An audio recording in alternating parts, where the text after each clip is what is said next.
Shalom, this is Rabbi Buchwald, and I'm glad you asked how I'm doing. Yes, I'm recovering from my knee injury very well, and I'm walking without crutches, and I'm doing rehab, and I'm bending my knee a little bit. Thank you for asking. But I'd like to talk about something that's very important for us, and that's on our minds very much these days, and that is the mitzvah of Pidyon Shvuyim, of redeeming the captives.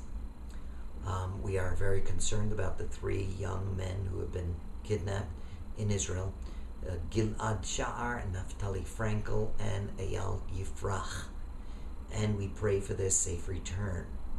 The mitzvah of Pidyon Shvuyim is a very, very important mitzvah. In fact, it's so important that the Torah allows us to sell a Torah scroll in order to get the money to redeem the captives.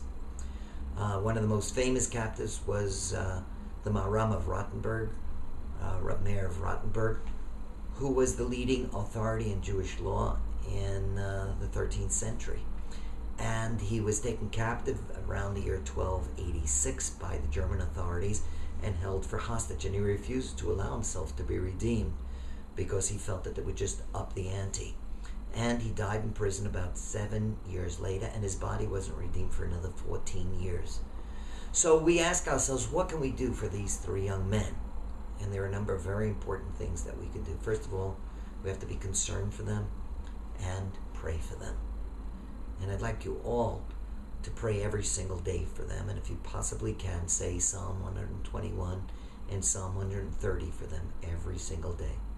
Secondly, I'd like you to contact your politicians, contact your senators, your congressmen, and the White House, and let them know that we're concerned.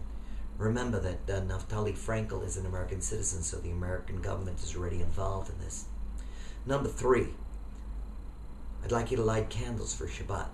And if you light candles already, I'd like you to light a little earlier and have these 3 young men in mind. And then I'd also like you to use the hashtag Bring Back Our Boys in your social media so that people know that you're identified with this cause. And of course, if you have any other ideas that you'd like to share with us, please put them in the comments after this video, and check the NJOP website, njop.org, to see other possibilities and other avenues that we can employ in order to help and save these boys. I hope that by the next time we broadcast, the boys will be returned safely and soundly, and that God will hear our prayers.